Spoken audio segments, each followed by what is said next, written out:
Hello, good evening and welcome to Joy News Prime, live from our studio here at Kojo in Accra. We're live on DSTV channel 421, GoTV channel 144. Coming up in this 60-minute bulletin, the new minority leader, Dr. Kojo Atuforsen, promises leadership of integrity as he holds his first news conference as leader. My duty to represent our collective goals in particular, with an unwavering dedication and most importantly, with high integrity. But whilst at it, some members of the caucus want the party to suspend the supposed reshuffle. They should suspend their current action and let the current officers, Haruna and his team, remain in office until such time that the primaries are over and we have a holistic stakeholder consultation before we decide on the way forward. Details as the party looks determined to follow through with its intended actions. Now, also in this bulletin, as domestic debt exchange deadline nears, government's technical committee agrees to explore mutually beneficial options within the program after engagement with individual bondholders ends. We have details. Meanwhile, individual bondholders petition took the 14th for his backing to be exempted from the DTE. Now, also in this program, Education Ministry, Paris School of Fame, criticism, insisting moves have been made to provide resources to the affected school while admitting there are challenges. And that's what the minister is saying, that when we are making a presentation about a certain story, it has to be balanced so that we do not just look into our faces and tell ourselves that as a country we fail. The RTI Commissioner has ruled that information on President Akufo-Addo's travels on both private and state-owned presidential jet and the accompanying costs incurred should not be made public.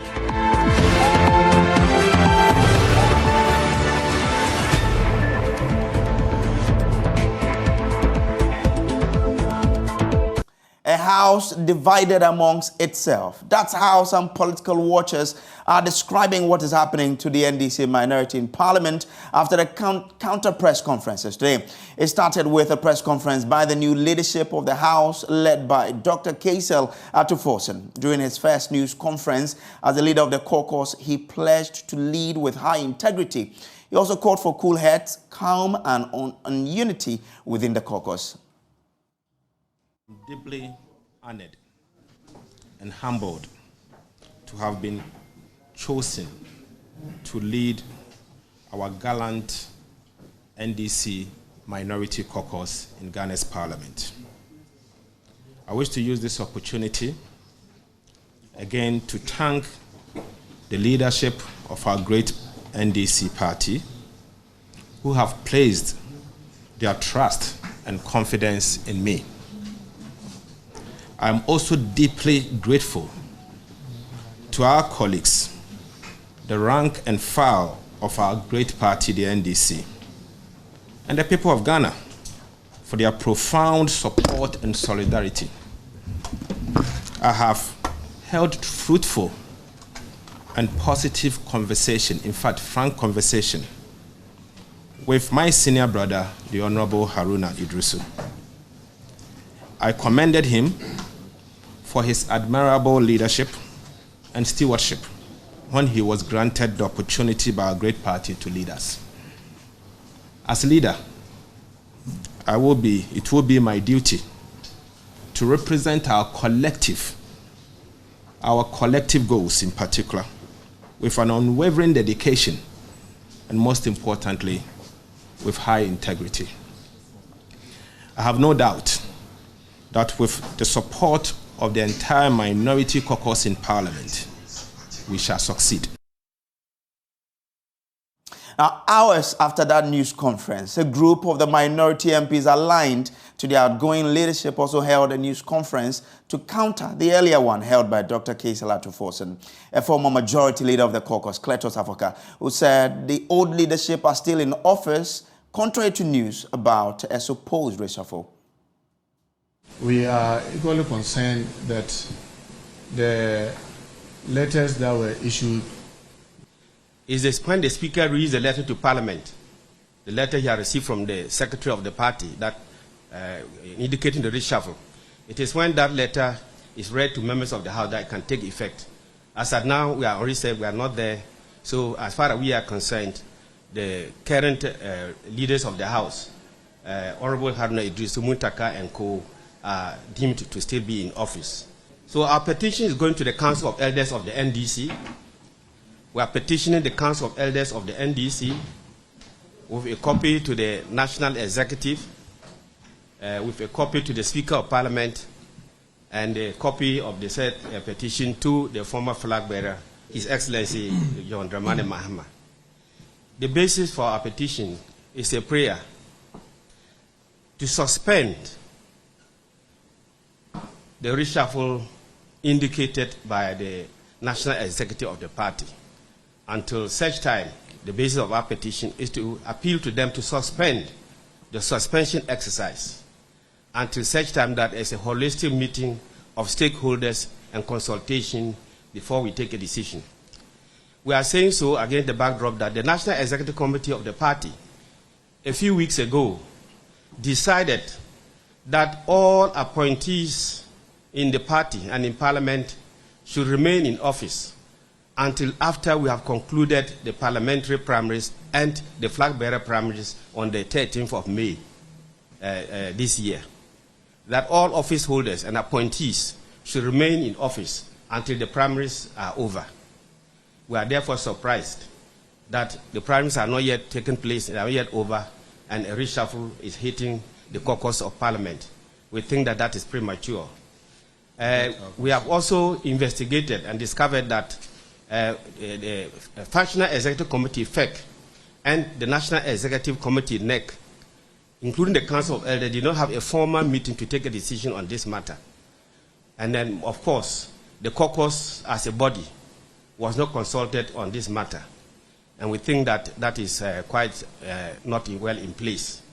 It is against the backdrop of this that we are humbly appealing to the National Executive of the party that they should suspend their current action and let the current officers, Haruna and his team, remain in office until such time that the primaries are over and we have a holistic stakeholder consultation before we decide on the way forward.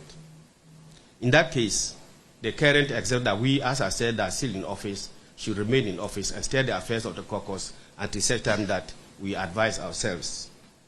We want to pledge our support to the party. We are committed to the party.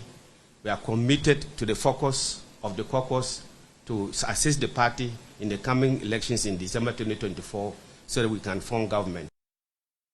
An embattled Minority Chief Muntaka Mubarak also questioned the basis for the action of the national executives of their party. We are equally concerned that the letters that were issued were not the decision of the party. Our party as NDC has about 4 decision-making group structures. First, the Congress, where all delegates meet to take decision. Second is the National Executive Committee, that's NEC. And then third is the Functional Executive Committee. It is when this group take decision, then you get the General Secretary and the principal officers implement. Then we also have the Council of Elders, even though our constitution says that they are advisory. Sometimes, periodically, they also give directions and then the party tries to implement. We are firm, because I serve as on FEC, I serve on NEC, I go to Council of Elders as an observer, and I also on the political committee as an observer. Congress, all of us as members of Parliament are members of Congress. And the minority leader is also on all these levels. At no such meeting was there any agenda to discuss this.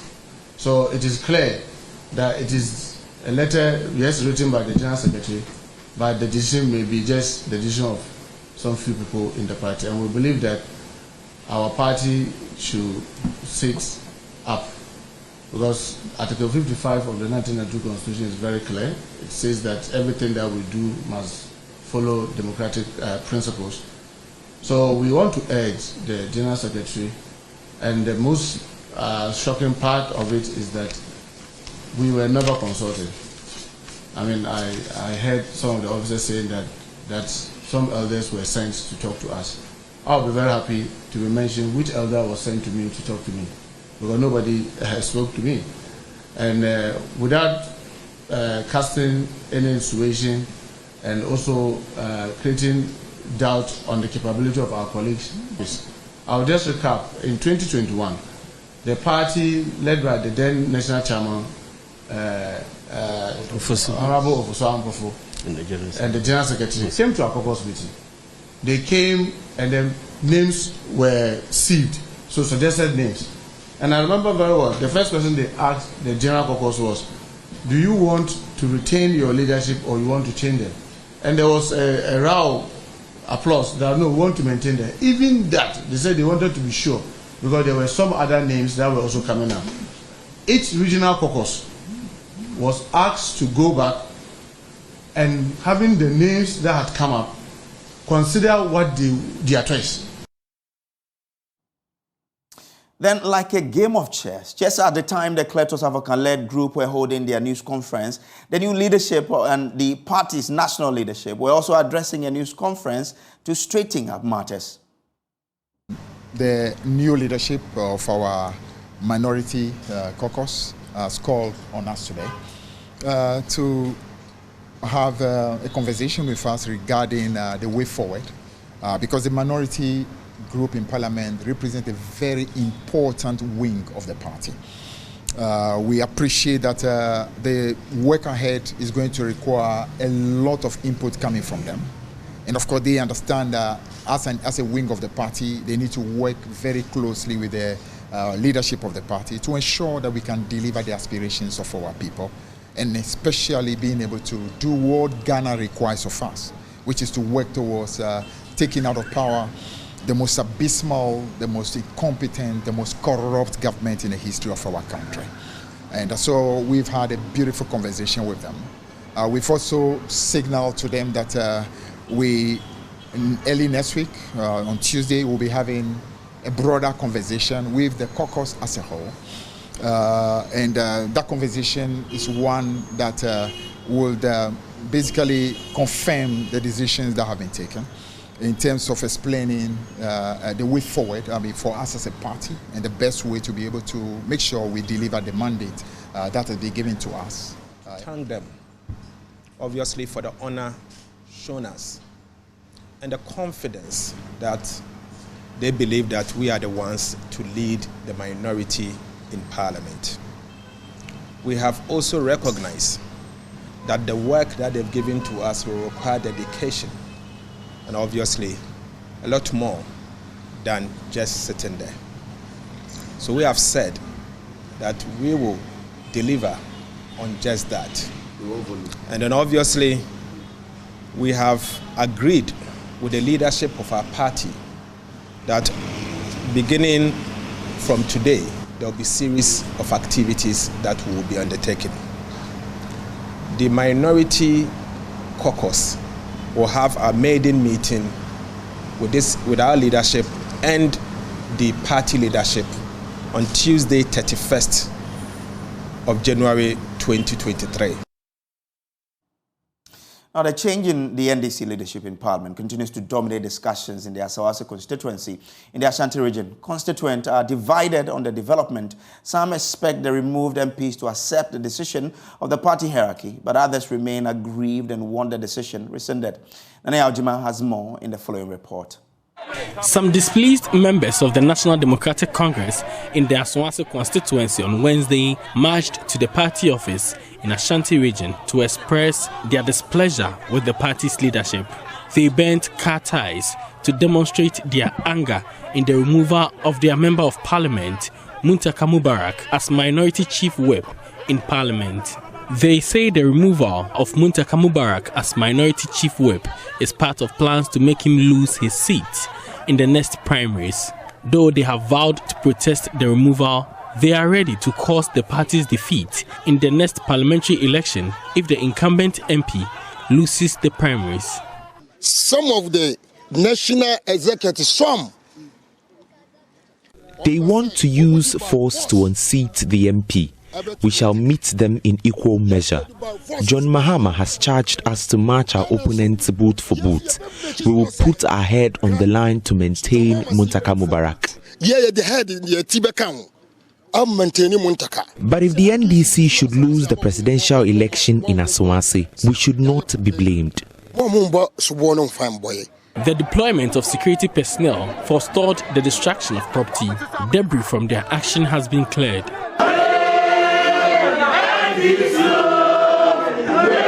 Some concerned constituents, led by Harris Umar, are pleased with the swift response of the Regional Police Command at the party office. The group wants the changed MPs to accept the party's decision. The party, its leadership, fanatics and followers to understand that at all times the interests of the party should reign supreme than the interests of any individual or whosoever. Again, there had been a lot of issue about tribal caste that is playing, people raising concerns about Northerners being replaced. We find it very sad when we see people making these arguments. It is neither here nor there. It is baseless because there were times in the NDC where Voltarians actually took over the leadership in Parliament. There were times where Fantis took over the leadership in Parliament. And if today the generation has changed to give opportunities to other regions to also lead Parliament, I don't see any reason why this should be a subject for discussion. At least even if the leadership is rotational, then we should accept that we've had our fair share and it's time for other regions to also have their share. Again, the religious caste. Muslims, we are proud. At least we've had dignified people like Honorable Muntaka Mubarak, himself our MP. We've had Honorable Haruna Idrisu in that leadership position. So if today they've been replaced by others, at least we can only be grateful to the party for not denying us the opportunity ever to hold that position. Well, Kweku Asante is a man on this beat. He's been following the story keenly throughout the day. Kweku joins us live on Zoom now with more. Kweku, you've been at the House of the Speaker of Parliament where we understand a meeting was scheduled to take place. Run us through what you know. So the meeting lasted more than 2 hours. It involved the new leadership of the minority, Dr. Kisela Tufosin as leader, Emmanuel Kufibo as deputy, Chief Whip Governor Kwame Agboja, Ahmed Ibrahim and his colleague, the deputy whip. So they met in the speaker's private residence at Ojarefa for more than 2 hours. They tried to discuss what they were going to do to be able to come to some stable footing after the rancor within the party. We know that the agenda of Dr. Kisela Tufosin for now is to unite the party even before he embarks on any other plan that he has to strengthen the minority in Parliament. He says the first order of business is to unite the caucus. And so this morning, he announced a series of meetings with key stakeholders within the party. Remember, there was supposed to be a caucus meeting of all minority MPs in the House today. That did not happen because the new leader says he wants to broaden consultation before next week that meeting will happen. And so as part of the consultation, they met with the party leadership, the press conference, which you've also played, and then they went to the speaker's place. We were not in the meeting, it was closed door. What our sources tell us that it was a very frank meeting. The Speaker of Parliament promised that, well, if this is the decision that the party has taken, then he has no challenges with that. He tasked this new leadership to engage, to embark on some consensus-building meetings to be able to arrive at a decision where when members of Parliament resume officially on the 8th of February, the minority will be able to come together and deliver on the mandate that the Ghanaians give them in the last election. All right, Kweku, grateful to you for that update. And let's now bring in the head of political desk here at Joy News, Evans Mensah, to try and put this into proper perspective. Evans, you've been in this thing for quite some time. You really understand the terrain. What could probably be happening to the minority? I mean, first of all, it's unprecedented, what has happened today. The fact that we have two separate groups, even if it's two separate groups, it's normally you would talk about factions, but these are very established organs and wings of the party. One, the leadership, and then the other, the minority caucus, divided, both holding press conferences at almost the same time, saying two different things. And in the middle of that is obviously Kizza Force and his new group of leaders. So it's unprecedented. Again, today I heard from Kofi Adams who make the point, and maybe that also explains what is happening. This is the first time that midstream, the party has attempted to change the leadership in the House. He says normally the changes have happened immediately after a general election. So before the swearing of the new government, then that's happened. He said that's been a norm. So this is the first time it's happening midstream in a term of a party in opposition, like the NDC, they're in opposition. So the nature of this is possibly what is fueling this particular division, but also, from what we've heard, because of the lack of consultation.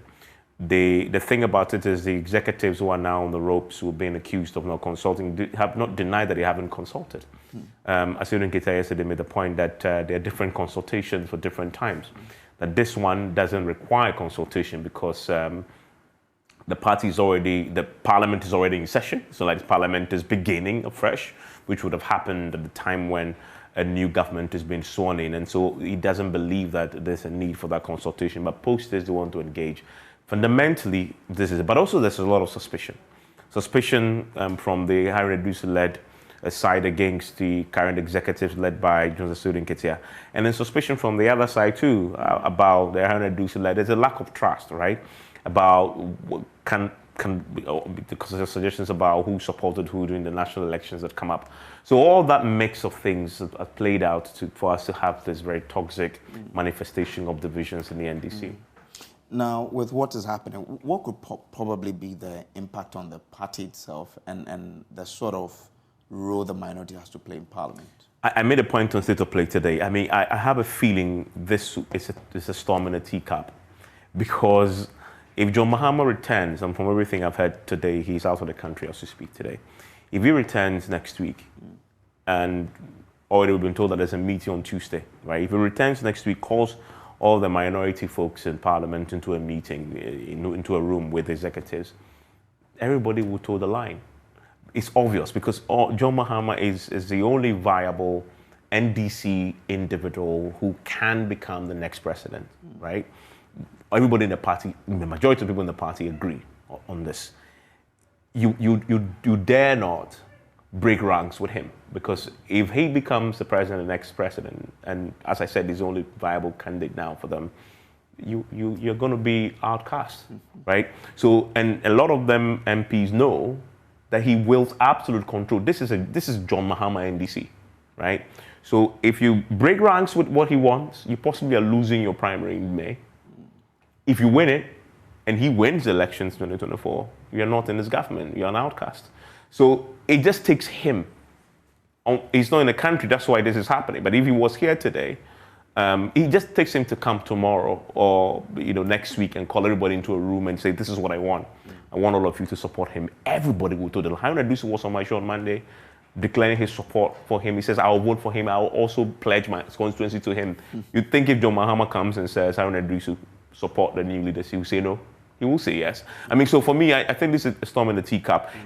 It all comes down to what John Mahama will do when he returns. And that will close this chapter, and the party can move forward with this. Then there's a question of the grassroots. Because we've seen the constituencies, right? There have been a lot of protests. That's the next step. Even if John Mahama settles this matter when he returns, then you have to move to the next step of trying to get a grassroots to toe the line also. And I believe that's not impossible. All right, okay. Thank you very much. That's head of political desk here at Joy News. Now, moving on to other stories. Government says it will explore mutually beneficial options with individual bondholders after engagement with them on the domestic debt exchange program ended Thursday. The two sides put on record their positions, which will be handed to the finance minister to take a crucial decision on whether to free their bonds or ignore their demand. Meanwhile, government has 5 days to reach a decision before Tuesday's debt exchange deadline. Individual bondholders make a case that including their bonds will destroy livelihood of over 6.5 million households and destroy completely investment confidence. Government is also pushing for their inclusion to reach a debt sustainability ratio of 55% from an unsustainable ratio of over 100%. My colleague Richard Kojo has details of the argument and joins us on Zoom. Kojo, what more is in there?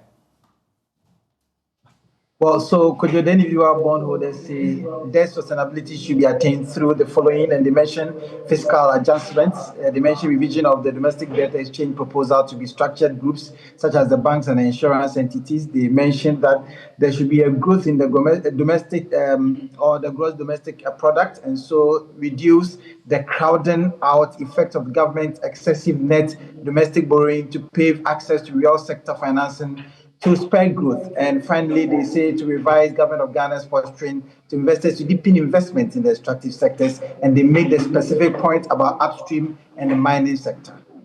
Now, the individual bondholders have also been pushing for other alternatives to government on what government could do to raise, or to achieve that particular debt ratio that we're looking for. What have they been proposing? Well, so one, they said that there should be an enforcement in the filing of interest coupon income on corporate instruments, the ESLA, Daichi, and the cocoa bills as part of the personal income tax, and alternatively, revise the 1% withholding of the related securities to 20% and make it final and deductible at the source. The second one they put out is that government should exercise its right under the Aker Petroleum Agreement, that is the deep water tunnel, to repossess the block of or compel the immediate commencement of development by the contractor. And the third has the potential of delivering up to 100 kbp, yielding over 5.6 billion per year to the government. They also make the point that government should expedite reform to enforce property taxes with landed properties of about 2.2 million in Ghana, the Ghana population and housing census, and they anticipate that achieving an average annual rate of 1,000 per property at a collection efficiency of 50% will yield the government over 1.1 billion in revenue. So these are part of the things they are putting out to government for them to consider. I'm grateful to you. That's my colleague, Kojo.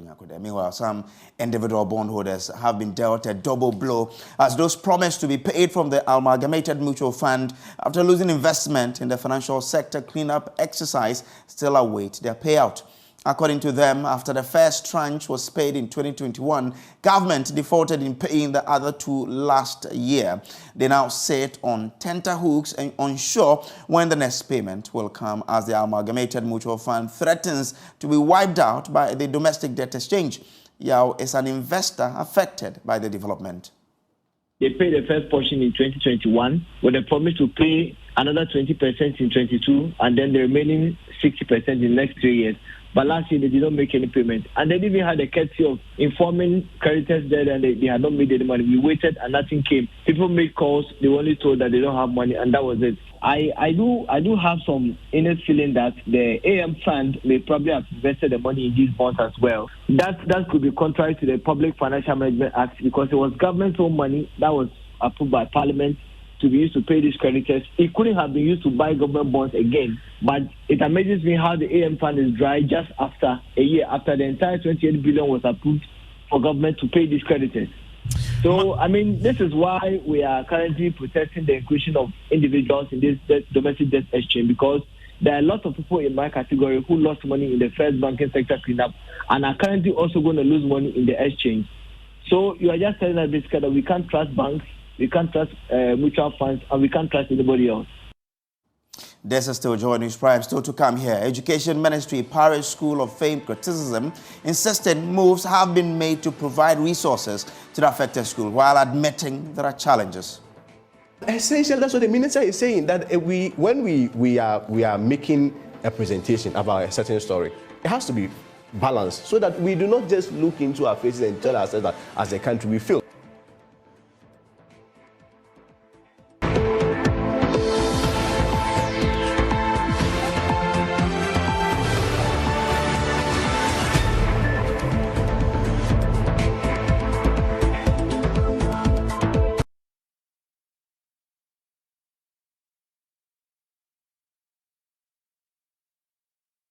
Now, after coming under a barrage of criticism for those comments, the education minister's handlers say he may have been taken out of the contest. Now, the PRO of the education ministry, Kwesi Kwarteng, says the minister is aware there are challenges on the education front and moves have been made to rectify those. Before we hear from him, listen to the excerpt of the very first edition of the 4-part series dubbed Schools of Shame.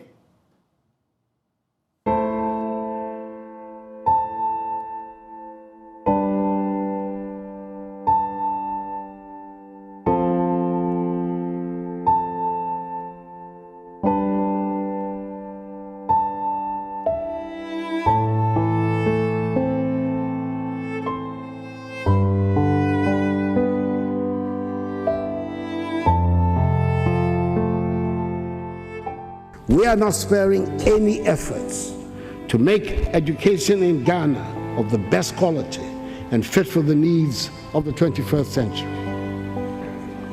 Poverty should not be an excuse for any Ghanaian child not to reach their full potential. The subjects and the what? The dates, okay?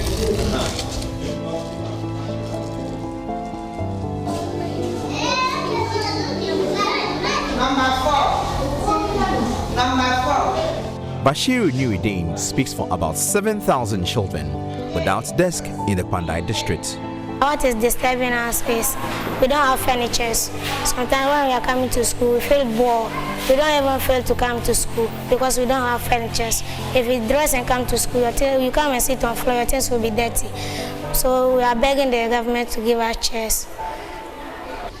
Every morning, these children carry stools and plastic chairs on their heads and head to school. Many of these children have walked several kilometers just to access school. Their school, Balai DA Primary School in the Pandai district of the Northern Region, has no furniture, so their parents bought plastic chairs for them.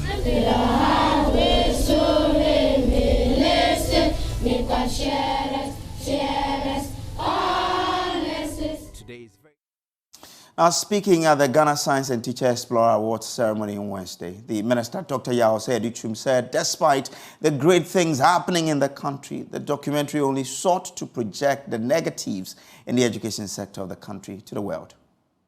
At the Ministry of Education, we believe that the better days of our nation, Ghana, is ahead of us and not behind us. Recently, I saw some TV programming. They were talking about Ghana's School of Shame. And I was ashamed. Because of all the great things happening in the country, we want to focus on the negative and get the world to know that there are negative things in Ghana. Can you look straight in the eye of these children and tell me they are coming from schools of shame?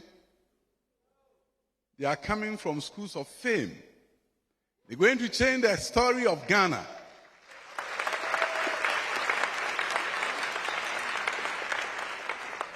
These young men and women has a fierce determination and is palpable when you get close to them. They want to change the face of this country. What we couldn't do, they are going to do it. All that we need to do is to let them know that yes, there are challenges in the country, but we should shine a spotlight on these great things that we are doing. And if we can take a cue, we should rather do a program that highlights these young men and women and tell the world that Ghana is moving in spite of the challenges.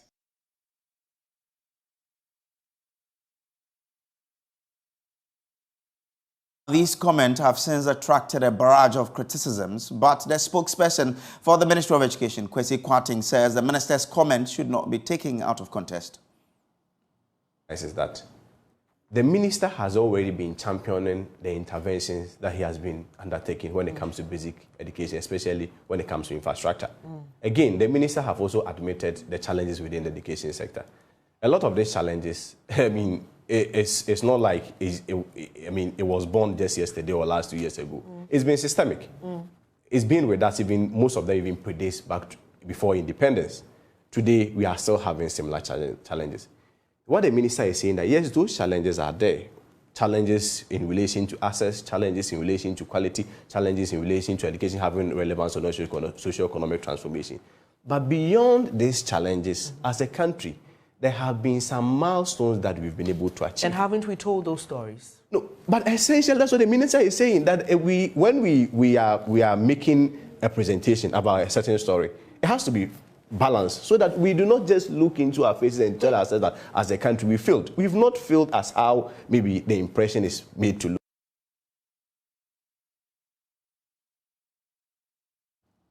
Now, we hear the ministry say that moves have already been made to remedy the situation. Kojo Kobna, who is the producer of this documentary, has joined me on Zoom for a chat on this. Jojo, you've been in touch with officials on the ground. What are you picking?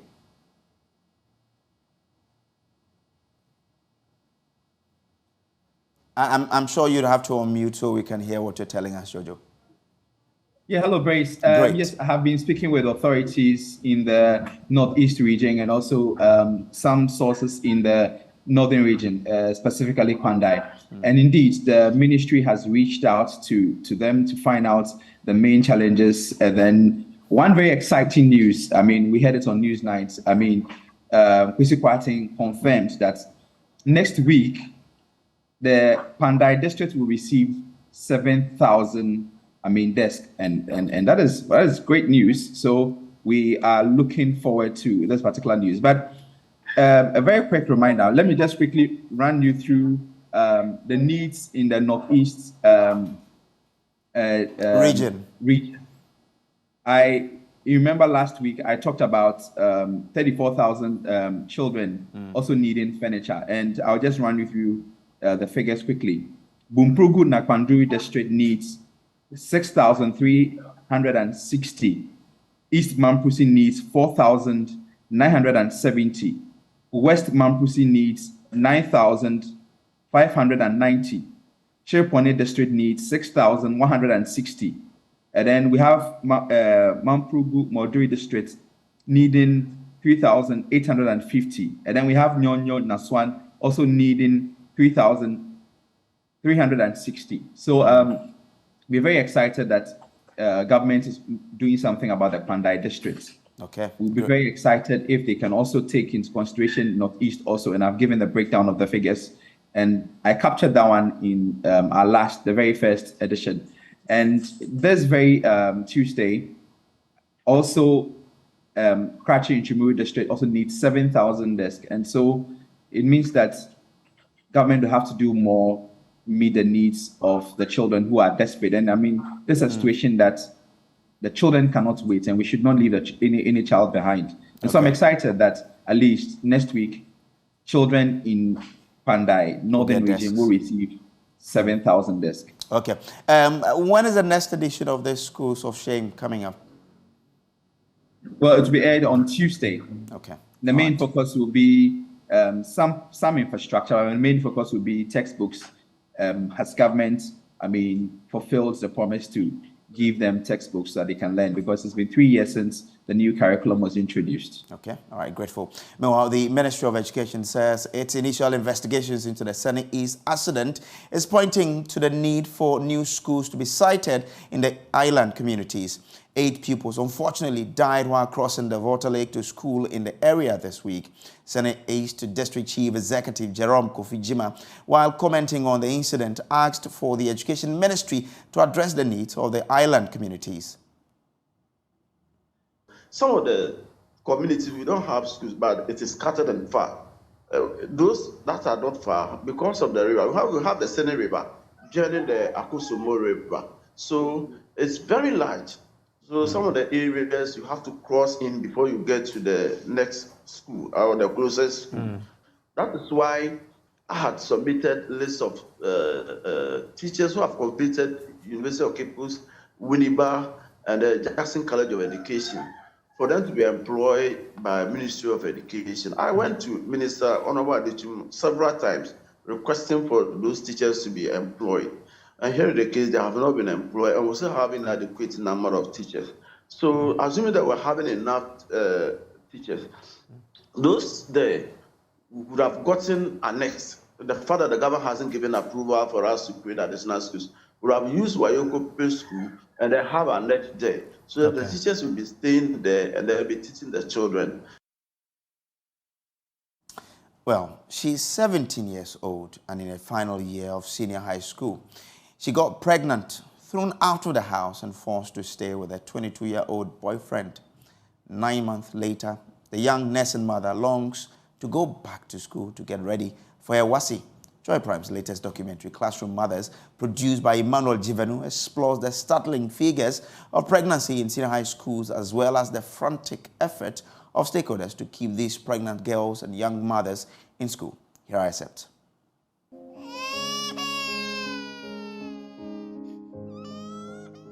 Gina is 17 years old and is in her final year in school. She gave birth barely 2 weeks ago. She had come home for vacation and became pregnant. The guy proposed to me in April, so he asked me to visit him in his house, and I went. So when I went, the first affair that he had with me, I got to know that the next month, that was in May, I didn't have my menses. Soon after, she went back to school. She dreaded the worst after 2 months of missing her period. Gina did not tell her mother or her aunt with whom she stayed that she was pregnant. But in her 5th month, her teacher, who had learnt about it, could not keep the issue away from the family. So in May, I didn't have my menses. The other month, the menses did not come. So I went to a hospital and then they told me that I'm pregnant. I didn't tell them myself, but when I went to the school, I got to 4 months, getting to 5 months. When my madam told me that now, when my pregnancy is getting to, she needs to tell my parents. She first told me that I need to tell my parents, but I told her that I'm scared. When I tell them, I don't know what they'll do to me, so she should help me telling them. So he then called my auntie, and then he told him everything. And I came home when we vacated. That was in May, June. And I came home. So when I came home, they called me and then got to know that this is the point. She was thrown out of the house and was asked to go and stay with the one who got her pregnant. So she packed out and went to stay with her 22-year-old boyfriend. When I came back from school, my auntie that I'm staying with, she threw my things out. But my grandpa told her that she should have patience. So she should pack the things back to the room. She should have patience. When the boy comes out, the boy was not around when she sacked me. So when the boy comes out, I can go to him so that he'll take care of me. But she didn't allow. She said still she will not accept me to be in her room whilst I'm pregnant. My grandpa went on his knees and then begged her. So she told me that I should come into the room, but she gave me days to go back again. So I should make sure I leave her house before giving birth. Gina yearns to return to school to prepare for her final exams, but she fears that without support, that will be a mirage. I know I've made a mistake. That's why I've been thrown out from that house. I know it's a big mistake that I've made, but I need someone to help me so that I can further my education, so that I can be lighting in the future, because I want my future to be the best for me. So time for us to bring you Showbiz, and Becky Bex, the commander of Showbiz, is here. Hi. Hello to you. How are you? I'm fine, thank you. How are you? Oh, I'm fine. I know that today was when start you take over and do your things. Oh, no. We're talking about Kojo because he has been on lack of support for the creative arts by government. So according to him, the sector can be better with the right support system, and it's pleading that they pay attention to the government.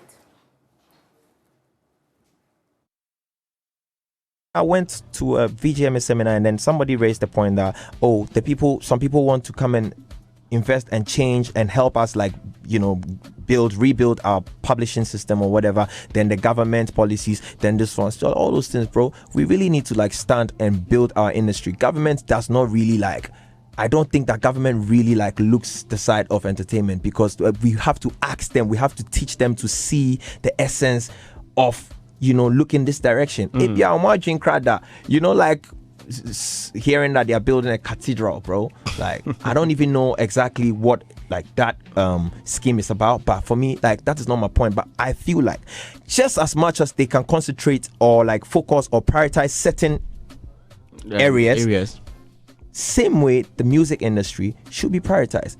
Every artist, our A-list artists, are all doing shows at the Dome. How many capacity be that place, bro? Stadium shows, I was tweeting yesterday, I was like, bro, stadium shows for just day like this for us, for our OGs, they go do them, they go just say, okay, supporting or this person, me too, I come, then we learn from that, then we see, say, hey, this is how it Kojo right there. Brace, let's talk about Stonebwoy because he's been trending today. Okay. Gratitude, they say, is a must. In actor Denzel Washington's words, one must have an attitude of gratitude. In that light, today we woke up to reggae and dancehall artist Stonebwoy's tweet appreciating footballer Sam Wajan for footing his bill for a surgery he underwent about 7 years ago. Taking to Twitter, Stonebwoy thanked the former captain of the Black Stars for his kindness. Quote, as Samoajan, you came through for me, Brace, around this time, 7 years on. You decided to take my surgery cost. I'm forever grateful. So that's coming from Stonebwoy, and it's been trending the whole day. I have this interview from 7 years ago with Stonebwoy right after his surgery. We had a conversation with him after he performed at the MTN Pulse concert at the stadium. Let's take that one. Right there, that was 7 years ago, Brace, when we had that interview, and it was way back into we're here today. I was looking at you 7 years ago. I was very tiny. That's why it's Throwback Thursday today. But for obviously our lovely viewers, we still have E-Vibes showing. The K. William edition, the US series is still showing on the Joy News and the Joy. My name is Samuel Kojo. With Becky. Grateful that you could spend your time with us. Prime Business is up next with Mami AC Thompson. Stay.